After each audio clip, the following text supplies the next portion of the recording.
You finally stopped reacting. And somehow, they became more aggressive. You became calmer. They became louder. You stopped explaining yourself. They started demanding explanations. You stopped chasing their approval. And suddenly, they seemed desperate to get your attention. If this has happened to you, you may have wondered, why did they get worse when I finally started getting better? Because your healing changed something they had become dependent on. Your reaction. When you were emotionally exhausted, they knew how to reach you. They knew what to say, what to accuse you of, what memories to bring up, what buttons to push. They knew that if they provoked you enough, you would explain, defend, argue, cry, apologize, or try to fix the situation. And every reaction gave them information. It showed them that they could still affect you. But then something changed. You stopped playing the same role. You stopped explaining every decision. You stopped trying to convince them that you were a good person. You stopped responding to every accusation. You became quieter. Not because you were afraid. Because you were tired of participating in the chaos. And that silence can be incredibly threatening to someone who has relied on emotional control. Read that again. Your silence wasn't weakness. It was the beginning of emotional independence. For a controlling person, your emotional independence can feel like losing leverage. Before, they could create tension and watch you rush to repair it. They could withdraw affection and watch you chase it. They could accuse you and watch you defend yourself.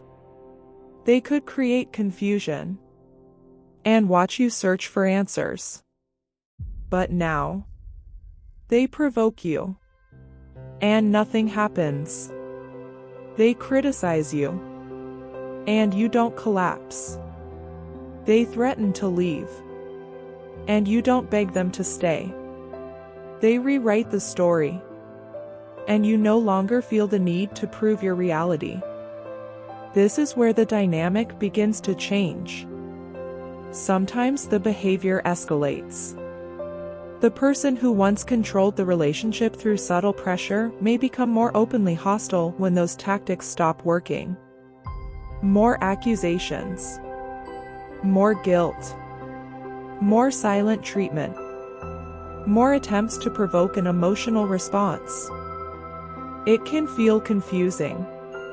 You may even think, maybe I'm causing this. No. The fact that someone becomes more aggressive when they can no longer get the response they want does not mean your healing is wrong. It may mean the old pattern is losing its power. Psychology sometimes describes a similar pattern as an extinction burst, when a behavior that previously produced a result suddenly stops working. Attempts to produce that result can temporarily intensify. Think about that. If pushing one button always produced a reaction, and suddenly it doesn't, the person may push the button harder. That doesn't mean you need to push back.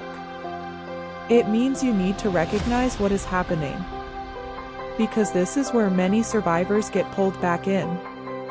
They see the escalation and think, maybe I need to explain myself better. So they explain. They see anger and think, maybe I need to reassure them. So they reassure. They see emotional chaos and think, maybe I need to fix this. So they return to the role they've been trying to escape. And the cycle starts again. But your peace cannot depend on keeping another person emotionally satisfied. Your healing requires something different. Emotional autonomy. The ability to experience someone's anger without immediately making it your responsibility. The ability to hear an accusation without automatically defending yourself. The ability to walk away from an argument that is going nowhere. The ability to breathe. Remain grounded. And remember who you are. Because there is a moment when your silence changes meaning. At first, they may interpret it as compliance. Then they realize something has changed. You're not silently surrendering. You're silently leaving the old dynamic behind. That's freedom. And freedom can be uncomfortable when someone was accustomed to having access to your emotions. This doesn't mean every angry reaction proves someone is a narcissist. It doesn't mean every conflict is abuse. And it doesn't mean you should provoke anyone or deliberately ignore legitimate communication. The real point is simpler. Healthy relationships can survive your boundaries. Healthy people may dislike your decisions, but they don't need to destroy your peace to regain control. When you become more independent, emotionally grounded, and clear about what you will and will not accept, the relationship dynamic has to change. Sometimes the other person adapts. Sometimes they don't. And sometimes their reaction tells you more than their promises ever did. Because eventually, you stop measuring your progress by how peacefully they behave. You start measuring it by how peacefully you remain. That's the final shift. You don't need to defeat them. You don't need to make them understand. You don't need to prove that you're healed. You simply stop handing your nervous system over to someone else's behavior. And one day, you notice something almost unbelievable. The thing they once used to control you no longer controls you. Your peace didn't destroy the relationship.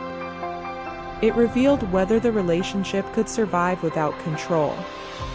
And when you finally become impossible to manipulate through your emotions, you realize your healing was never their punishment. It was your freedom.